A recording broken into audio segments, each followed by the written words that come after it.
Before we get into this week's episode, I want to make a plug for Art Market Minute. This is ArtNet News' new micro-podcast hosted by Margaret Kerrigan, who's the site's news editor Europe. It offers a weekly snapshot of essential art market news expertly compiled by the ArtNet Pro editorial team. We live in a culture that is now completely addicted to images, and these images are circulating so fast. So you need more and more powerful ones every single time to kind of obsolesce all the other ones.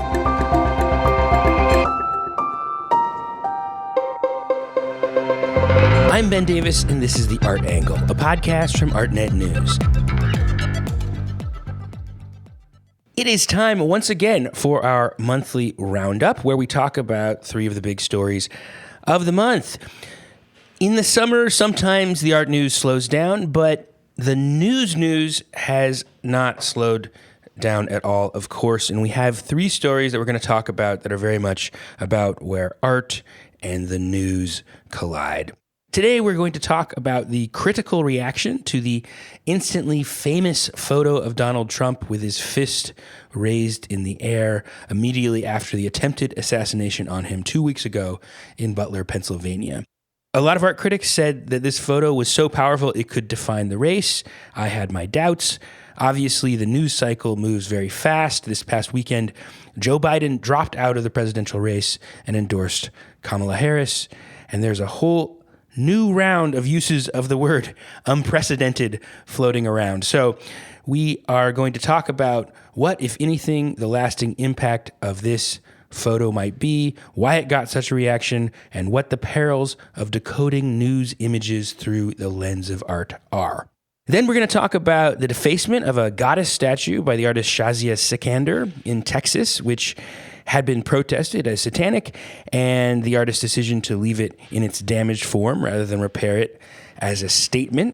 And finally, we're going to go down under to Australia for a story that has made international headlines: an artist who created an art installation in the ladies' bathroom of a museum as a statement about sexism and gender discrimination, filling the washroom with Picassos, but in a twist that has brought the story back into the news. The Picassos have now been revealed to be fake. Is this a serious story? Is it silly?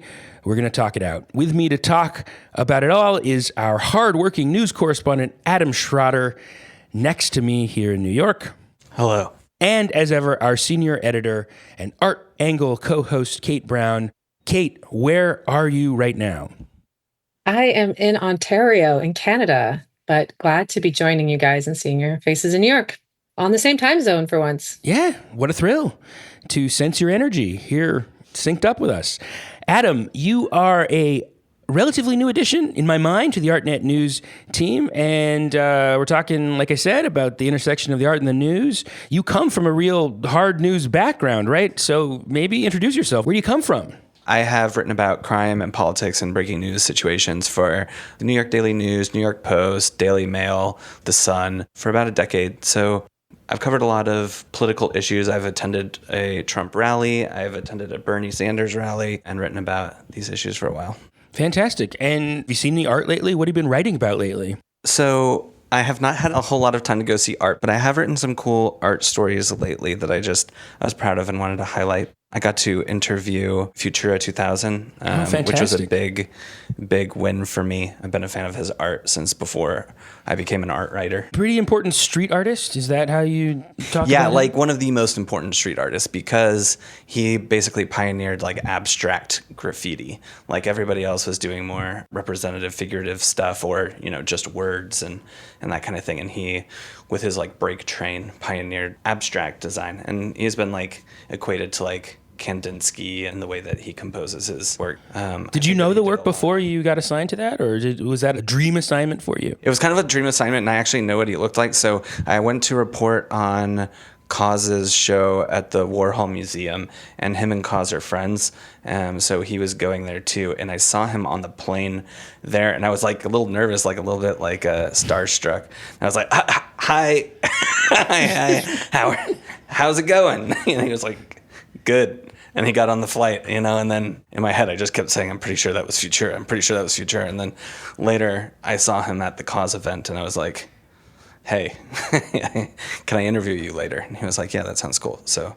Oh, fantastic. Nice. So this is like came out of reporting you were doing and sort of emerged from liking the art. That's like the best kind of assignment, isn't it? Yeah. And it's nice when you like are passionate and care about the thing that you're writing about, you know? For sure. For sure. It doesn't always happen. That's the Kate, ideal. why are you in Ottawa? I'm from the capital city, so I'm here visiting family.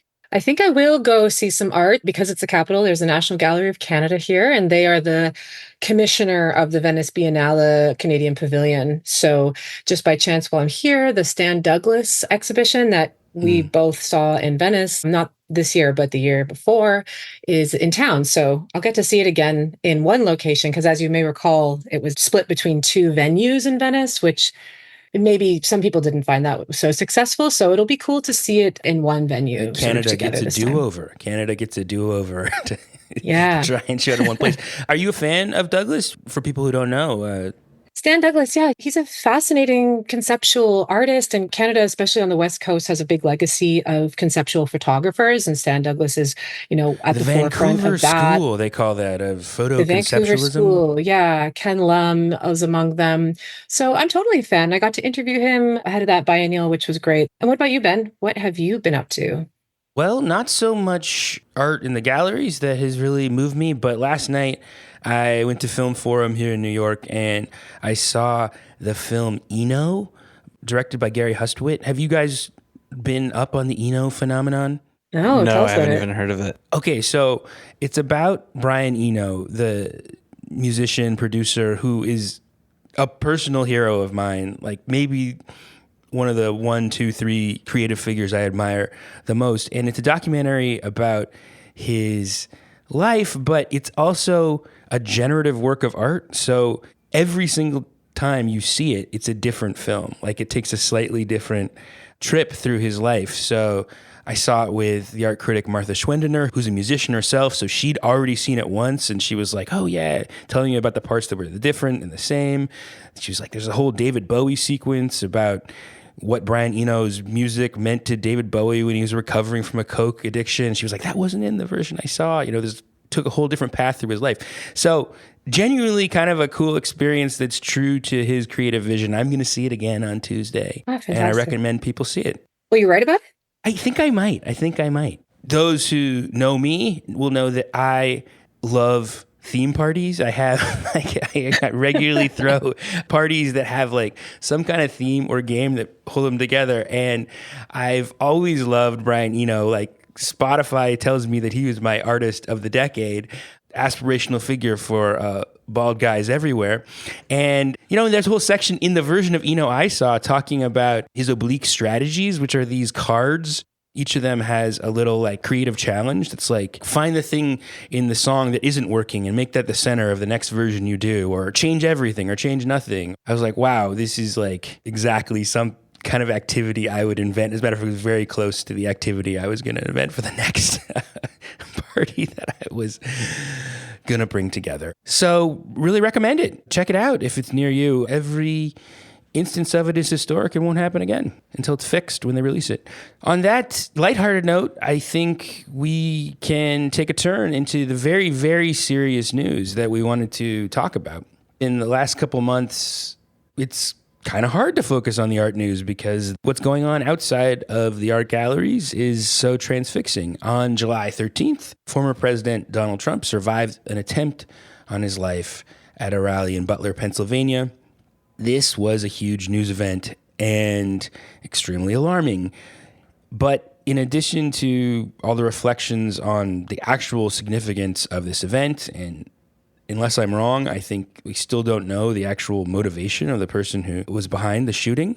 There was a particular photo taken by the Associated Press's Evan Vucci. People listening probably have a mental picture of it already, but it's this image of Trump with blood on his face, with his fist raised, yelling fight to the crowd. There's an American flag flying in the background, and he's surrounded by the Secret Service. In an astonishingly short amount of time to me, before the weekend was even over, there were just multiple takes in mainstream outlets on the news event, but also specifically on this photo as a defining image of our times. Places like The Atlantic and The Washington Post called this one of the greatest political images ever. The British journalist Piers Morgan posted just a few hours after the attack saying that it was already one of the most iconic photos in American history and one that I suspect will propel Donald Trump back into the White House. So that's a long lead in. This is a political story, but it's also what I wanted to talk about because we're now a little ways out from this event is about the reaction. I wrote a piece about this called The Photo and Its Aftermath. What did you guys make of this story? I know, Adam, you had been assigned to talk to the photographer, but he was too swamped, right? I wouldn't say he was too swamped, but he didn't reply to a request for an interview. But I did also reach out to other photographers that were there that day as well, because I find that some of the other images taken from that day are also very powerful artistically and photographically. One of the things that's interesting to me is that when a photographer is shooting pictures like that, they're shooting it usually at a high frame rate and burst mode. And so there's a bunch of images that come out of that time. And so a lot of it goes into the post-production of the pictures. Like, what pictures are he sending to the editor at the moment, you know? He clearly knew that this was going to be a powerful image too whenever he was sending the pictures in, because he chose this frame specifically as one of the ones that he submitted to his editors. It's also a bit of luck of where the photographers would be standing, though, isn't it, Adam? Because I was looking at some of the footage, and if you were just a few feet right of where I think Vucci was, like, you wouldn't have gotten the flag in the frame. And I think that that is what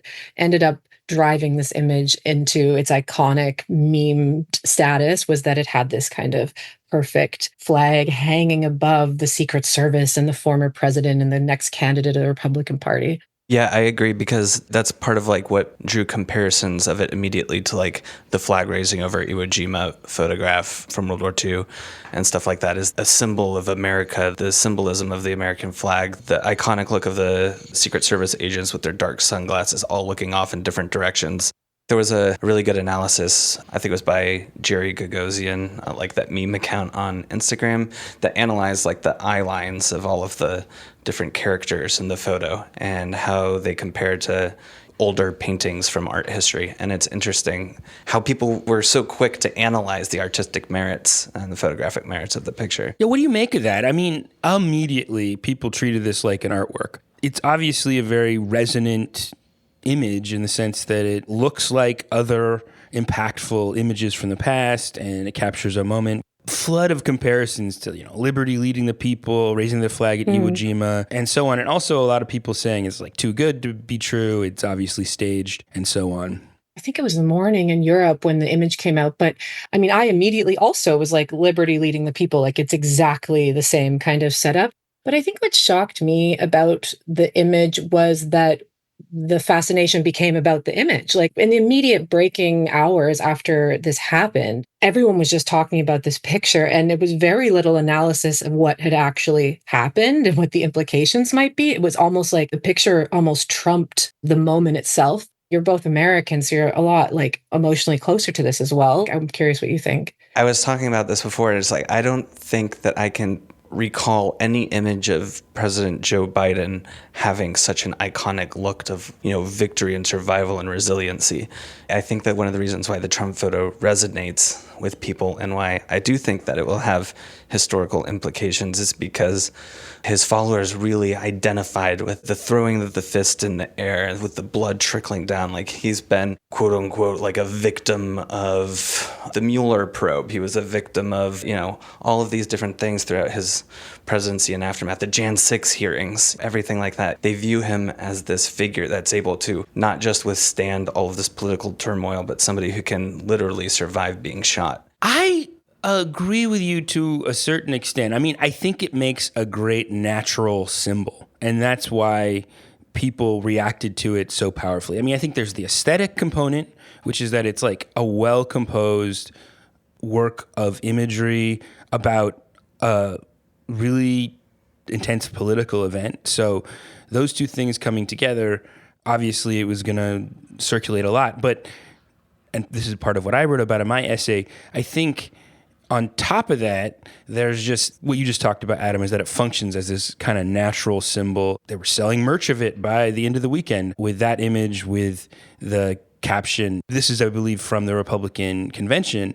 MAGA movement is unstoppable. Like, it's a very good work of political imagery to circulate a certain kind of political meaning. And I think everybody looked at that immediately and saw that. And actually, I think some of the best commentary on it focused on the fact that Donald Trump clearly knew that immediately himself. Mm-hmm. Like, he clearly has the political instincts or the instincts of like a media figure that before people knew what had happened, before he probably even knew what happened, he realized that this was going to be a media event, and he had the presence of mind to like raise his fist. Yeah. Yeah, I think that one of the ways that I saw it described by somebody was like Trump was showing he had like the dog in him, like the like fight, right? Like that energy, that the photo has energy, Donald Trump has energy, and that's what I think like why the photo resonates, because you can compare it to other photos of other assassination attempts.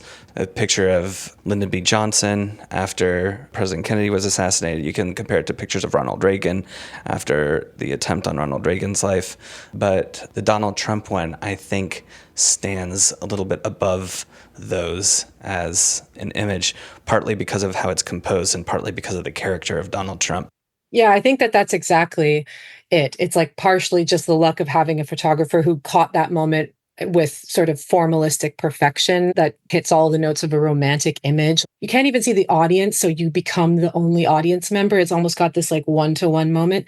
But it is also this particular character who can see that image moment, because I think we live in a culture that is now completely addicted to images, and these images are circulating so fast. So you need more and more powerful ones every single time to kind of obsolesce all the other ones. But in that news cycle itself, then they also do obsolesce quickly. Like, this only happened like a week ago, and I already feel like it's become quote unquote old news. I purely am talking about the image itself, not the event and the implications and the person who died. You know, there's serious consequences to come, but the image feels old. I think that it has staying power, because one of the things that's going to have it pop up back up is, you know, when it wins a Pulitzer Prize. There are things, and it's going to show up in other media. It's going to show up in documentaries. The news cycle of it may be outlived a week later, but the image is going to continue to... I don't doubt that the image is going to stick around, because it's a very good image. Like, Axios quoted a news editor supposedly telling people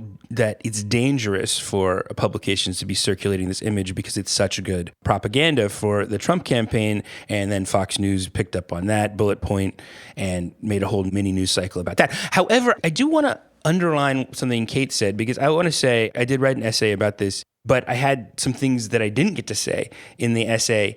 And one is about what Kate said about the obsolescence of imagery, which is that I do think we live in a time of just incredible media overdrive. I mean, I do feel like I published about it on Friday.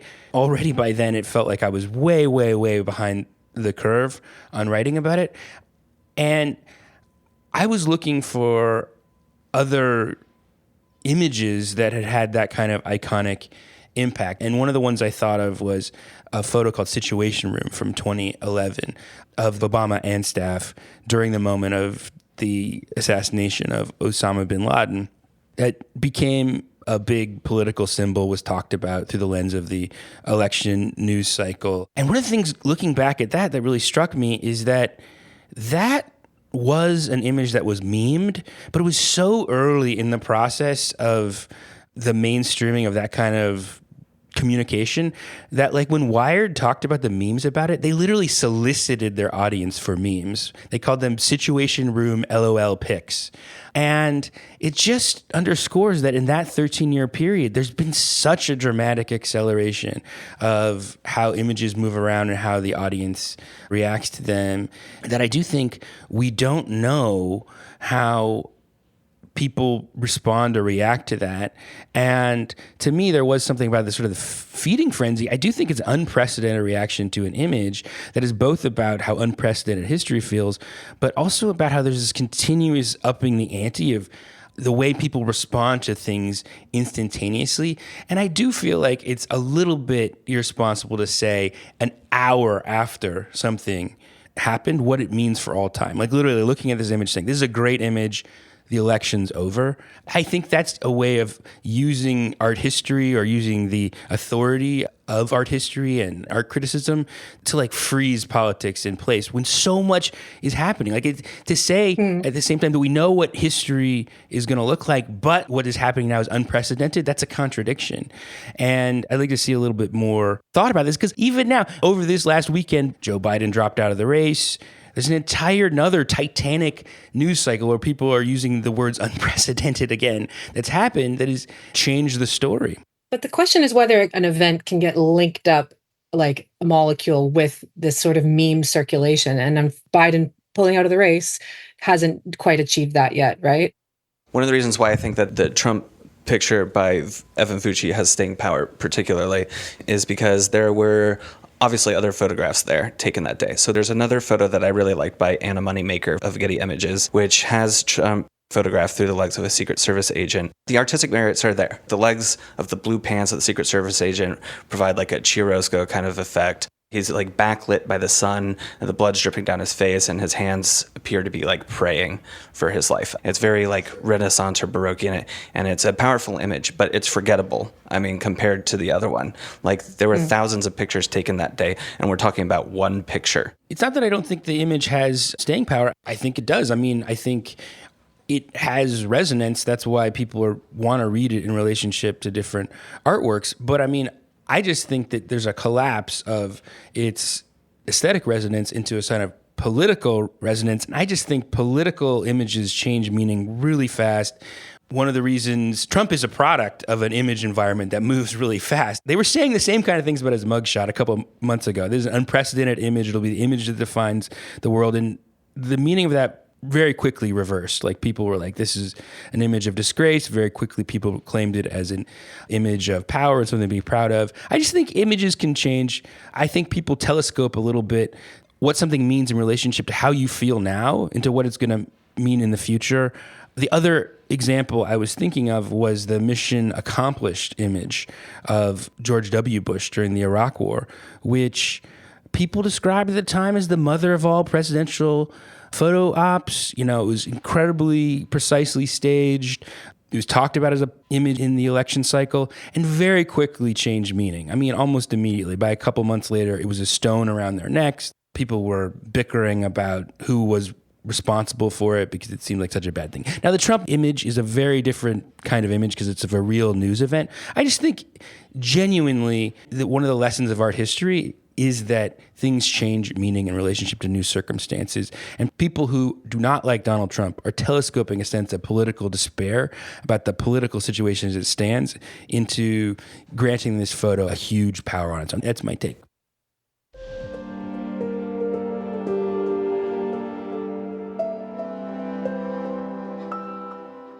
There's lots more to say about that, but there's also other kind of consequential art and politics news. Adam, you've been covering this story coming out of Texas. What is that? The Pakistani-American artist Shazia Sikandar has this beautiful sculpture that was decapitated at the University of Houston. Some critics of hers, under the cover of a night, under the cover of a hurricane, went and cut off its head. I think that this story is very interesting, especially in this political climate.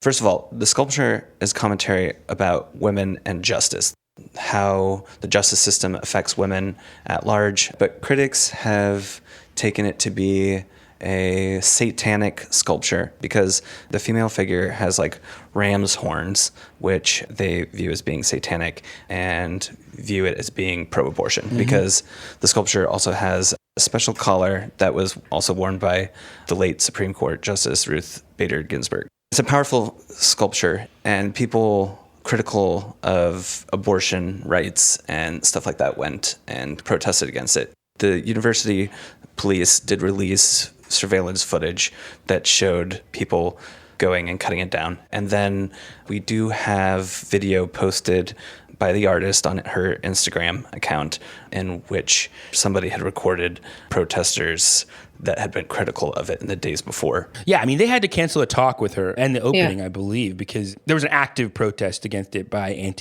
abortion, pro-life groups. But I think one of the most powerful things about this situation, especially in context with our previous topic, is that the artist then requested the university to not repair the sculpture.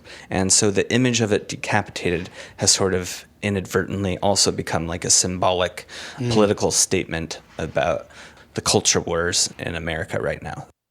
We received statements from the University of Houston saying that they would honor her request and not repair it. And as far as I know, that's where this ends. What surprised me about it was that it was very much like another story, not to go off on tangent, but there was a statue in Austria that 2 weeks before was also beheaded. It was a depiction of Mary giving birth, and it was an art installation about women's roles and gender equality, and it was in a Catholic church in Linz. This is something that obviously happened in America and in the state of Texas, where, these are particularly contentious issues, but it does, just to broaden the scope, this is a part of a bigger international question about what is an offensive image and what is like a progressive image and this kind of thing. Obviously, I'm disturbed by vandalism of this kind. And it was interesting to read the protesters back to the Sikander sculpture. Not that they've necessarily have been proven to be the ones who beheaded it, but they had said art should reflect truth, goodness, and beauty. Art cannot have beauty without truth and truth without goodness. And so it's just interesting that the conversation really does become like, what is art's function for society? And like people clearly thought that this was not it. Well, I mean, it's very alarming and upsetting. I mean, I guess one of the things I was thinking is that this happened in Texas. It can be that people here in the New York art world or something like that ascribe this kind of event to, I don't know, red state mentality. But this sculpture got its start here in New York. It was commissioned by the Madison Square Park Public Art Program and was originally a commentary on sculptures around here that were all male lawgivers like Moses, Confucius, and so on, and a kind of response to that through the lens of this goddess imagery. And if I'm not mistaken, I think the idea that this was a satanic sculpture began here in New York. It became controversial here. Fox News made a big deal about it being a satanic golden Medusa sculpture, and there was just a lot of discourse about it through that lens that started here in New York that I think basically followed it to Texas, where it energized protest groups when it appeared on this campus. I just think that that's super fascinating that criticism originated here because, like I said, I've covered news for a long time, and one of the things that I've covered over the years is the removal of like Confederate statues in places like in Texas. I had worked for like a small newspaper in Georgetown, Texas, which is a suburb of Austin, and they had people there, the sons of Confederate veterans, who were protesting to keep the statue in place. I'm curious what would have happened if somebody had cut off its head in the middle of the night, like the violent act of cutting off a woman's sculpture's head by a female artist. And the idea that that didn't originate in Texas, but originated in New York is like a little bit, I guess, scary. Well, I mean, I think it just extends the kind of argument about the kind of image environment and news environment we live in. I mean, here in the United States, and I don't know in Canada or Europe, Kate, but there's a lot of talk about the de-regionalization of politics. That like it used to be there was much more local politics, and now like literally everything is a referendum on national politics. Everything is threaded through that lens. And I think to a certain extent that's true of the art news too, that there are these art news stories that can be very local, like the defacement of a public sculpture on a campus in Texas, and that immediately becomes part of a national news debate over women's rights and representation and public art and so on. And the same, it starts in New York as a statement about what kind of, I believe, part of the New York's attempt to add work by women and images of women to its public sculpture. And then, that controversy that come out of that is followed all the way to Texas. I mean, it is like politics happens locally and everywhere simultaneously now. just to bring back to what I was saying earlier, this like story in Austria, of a beheaded sculpture that also became international news and then would be connected to this regional sculpture in Texas. So I very much agree with that. I think it's just interesting that art is taken so seriously and that it becomes a place to project frustrations is something interesting in of itself. And you brought up the Confederate sculptures as well. Like the climate is hot right now. It's interesting to see these real moments of violence where there should be discussion. Well, what do you think about her decision to leave it beheaded? Basically, she says, I don't want to repair or conceal. I want to expose, leave it damaged, make a new piece and many more. I mean, to me, this fits with a long tradition in art. I think of Marcel Duchamp's large glass, which was damaged in transport, and he said, leave it as it is. And that became part of its meaning. In that case, about entropy and intention and so on. The beheading is now essentially a part of the meaning. What do you guys think of that? It kind of goes to the discussion we were having about like the Trump photo, about like whether the meaning of a thing can change after, or like the meaning of his mugshot afterwards and the longevity of that. In the grand scheme of things, if they repaired the head and repaired the sculpture, the act of the vandalism would be lost to time. And I think that the artist is really wanting to highlight that these issues are so important that it got beheaded. So by leaving it beheaded, it adds to its lasting power. People are going to wonder now, whenever they get to that campus, why there's a beheaded sculpture just sitting there. And so they're going to inquire and they're going to think about it and they're going to read about it, and the story endures in that way. And so her point gets continuously made in a way that perhaps it couldn't. In fact, to the point where when this first happened, I kind of wondered if she might have been behind it. I don't want to spread conspiracy theories, but part of me doesn't trust people sometimes. And if you understand the power of symbols, you could raise the theory that it is a much more powerful symbol now that it has been beheaded. I think that that's a nice looping back, because that is a lot of people's first impulses when seeing a lot of these images, is to think, is it too perfect of a symbol? Was it staged? I mean, you saw a lot of that in the wake of the Trump photo, and some people were comparing it to very famous or infamous photo from Vietnam, which napalm girl photo, a horrible image of a atrocity. And I was looking at the history of that and seeing that when Nixon saw it, his first reaction was, it has to be staged, even though he was, perpetrating the war. He was the commander in chief. So it is, I think that does say something about how culture processes things through images. And there's really no moment when you look at an image outside of like whatever political narratives you're bringing to it.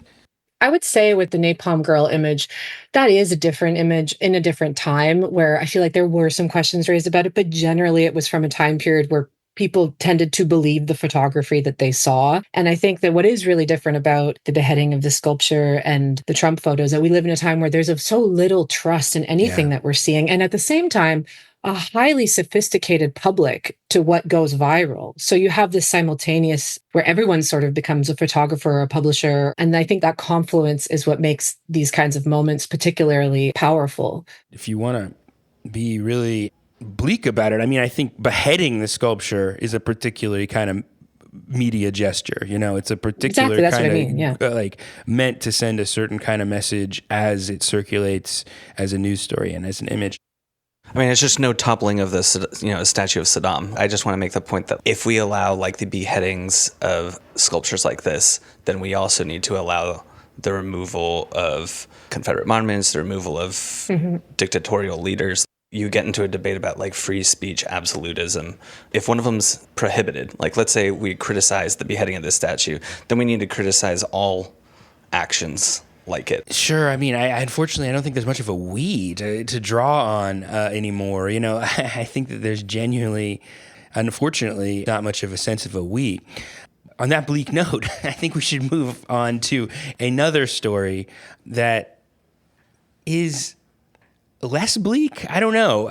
It's still about the political situation. It's about women's rights. It's about the media. And it's about fake news. So it fits with everything we're saying, but has kind of a different tone. Kate, introduce this story. It's definitely more goofy, I would say. But it very much fits into this conversation that we've been having about virality, image culture, and also ultimately feminism. So yeah, Tasmania is where we're headed, to the Tasmanian Museum. Yeah, talk about stories that start local and travel around the world, take on a bigger significance. Absolutely, right? Yeah, that's true. Although Picasso's in the fray of this one, so he's pretty international from the get-go. But so at the Tasmanian Museum of Old and New Art, there is this exhibition called the Ladies' Lounge, which the Tasmanian Museum of Old and New Art is this art institution founded by David Walsh, who's an art collector, and his wife had made an exhibition called the Ladies' Lounge. I'm going to try to tell the story as straight as possible, but there are just so many weird alleys to it. It's like I might need some checks along the way. So yeah, she had made this exhibition, and it was a women's only exhibition, and men could not enter it. And there were Picassos allegedly in the show, some antiques, some old jewelry, some historic works of art from Papua New Guinea, I believe. First thing that happened was earlier this year, there was a court case, anti-discrimination court case about the fact that only women were allowed into the Ladies' Lounge, which the museum ultimately lost.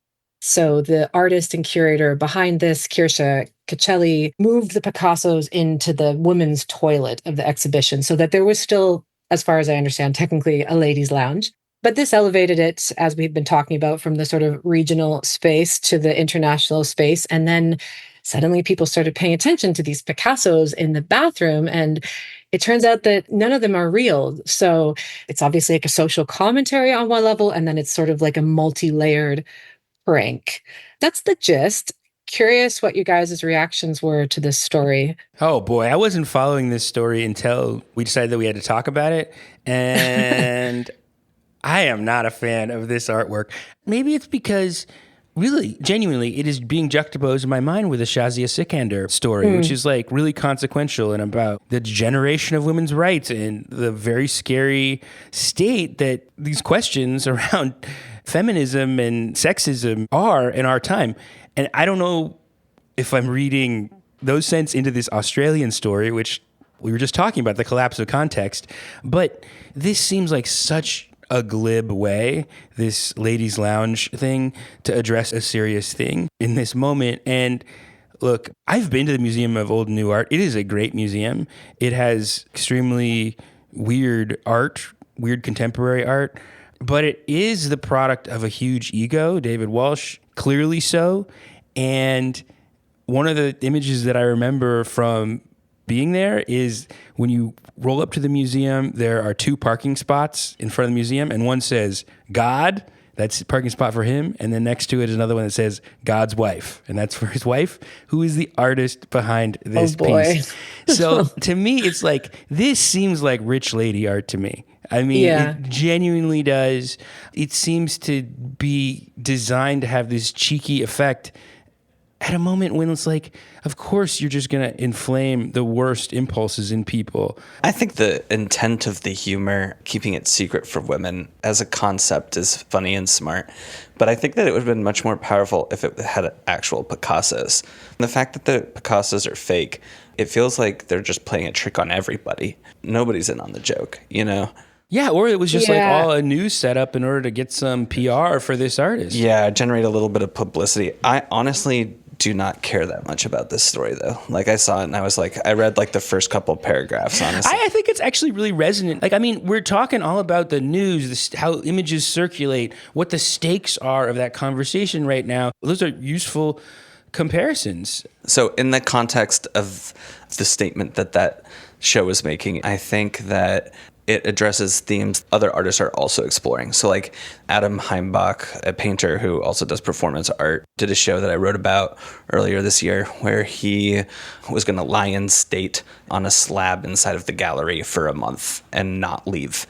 And that was a lie. He was going to live broadcast the whole thing, but it was just a looped, pre-recorded broadcast. And the work commentated about perception of reality. And I think that there are a lot of different ways to do that. And it's going to be a topic that artists are going to continue to explore, especially in this like political landscape. Another artist, the most famous artist, goes by the moniker, the most famous artist. His name is Matty Mo. He has claimed credit for the monoliths that were appearing in the desert and all over the world, which is itself a political statement or whatever. I don't think he's behind the monoliths. He falsely claimed credit for this as a performance piece about the reality that we are fed in the media. So there are lots of ways that artists are like going about this. In that context, the Tasmania show, I think, has value. I do like that it was for women. I do like that it was supposed to be like men have had special treatment in men's clubs and all of this over the years. Most clubs were only for men. Men could only do this, men could only do that. But Yeah. I don't know. Besides that, I wasn't really. I hear your opinion, but the women were offered decadent nibbles and other ladylike pleasures, to quote the press release, served by a male butler. So I don't know, are we back to like servitude being a cool thing? And then, and I quote, to suck a toe or two was also part of the experience. I'm sure it was like a turn of sentence, but nevertheless, I get what you're saying about that, Adam, but it's just this proclivity that we have for like stunt-based art that catches news headlines. And this installation had actually been on view for quite a long time. And no one was really talking about its artistic merits until this anti-discrimination court case happened. And then people started actually looking at this show. And then, of course, when the fake Picassos emerged. So it's not like it was necessarily interesting in and of itself from the get-go to many people. And I do think that there is something to that. Like I just wrote a piece about this sort of phenomenon as it happens in performance art, where like you need to kind of catch the energy to fit on the feed. It's not an era where like subtle work is particularly valued. I just want to say one other thing about Kirsha Kashelli, the artist behind it, because I was doing some research on her for the purpose of this conversation. And the thing she's most famous for before this is she started an art foundation in New Orleans after Hurricane Katrina. And then she met David Walsh at an art fair in Switzerland and basically abandoned it to go to Tasmania. And there are a lot of stories around 2011 from the New Orleans media about this art foundation that she'd started. It was in a disadvantaged neighborhood, and it was sort of celebrated as this kind of PR thing about how we're going to like bring back this neighborhood with art. And they did some significant art. And then it was left. She didn't pay the taxes on it, apparently. And it just became another symbol of even worse urban blight. She was described in one thing I said as the former New Orleans resident most likely to be tarred and feathered should she step back over parish lines. So there's something to me about progressive gestures for good PR, but not dealing with the full implications of them that I'm picking up in this artwork. So I think that this goes to the topic about how, again, this is something we talked about with the two previous topics, but about how something's meaning can change after time. The more that we talk about this, the more I'm kind of liking this Tasmania thing because of the fact that the lawsuit came into play, that there was literally no attention. They just waited and waited and waited and waited. And then the lawsuit happened and then it got the attention. And it's not like they were like doing it for a PR stunt because nobody caught on until that lawsuit. So that's making me like it even more because it brings up the possibility of how artists and performance artists wanting to make a statement can use the legal system as their medium, the legal system as a tool for art. Well, incidentally, she treated it that way. So when she did the lawsuit, she had like a parade of women come into the court, sashaying in, simultaneously putting on makeup, making it into this kind of cheeky thing, for sure. Yeah, I was reading a questionnaire from 2022 with her, and they'd asked her, what would you get if money was no object? What art would you buy? And she said Picasso's, which is quite funny. So while I do think that maybe this was all very carefully planned out, it also seems like maybe she just painted some fake Picasso's because she wanted them in the show. I'm not even sure how much this was all kind of carefully premeditated in a way. Also, just such a weird detail that she painted the Picasso's with her manicurist's niece. That is an incredible detail. Hey, look, people should go online and look up images of their wedding. They were held at the museum. Artists designed her gold crown and the wedding rings and all the flatware. And I'm pretty sure that the artist who did Ladies Lounge at the Museum of Old and New Art had a custom designed table that looked like an enormous cock and balls at her wedding. You know, in the larger context to keep in mind as these images and these news stories circulate. In any case, I think that about brings us to time. There's too much to say about all this stuff, but it's very good to talk to you both. Kate, so nice to hear what you're thinking. As always, enjoy Ottawa. Yeah, thanks, Ben. It was a pleasure to see you, Adam, as well on the show. And Adam, amazing to have a news person in here to get their take on all of this. Yeah, it's fun. It's nice to have an opinion and express it and not just write the straight news. Oh, be careful. I get to say what I think, which is nice. Well, that's it for this week's episode. If you like what you've heard, you can subscribe to the show on Apple Podcasts, Spotify, or wherever else you get your podcasts. Please take a moment to rate and review us. It does help people discover what we're doing. The Art Angle is produced by Sonia Manalili and Caroline Goldstein. Thanks for listening, and see you next week.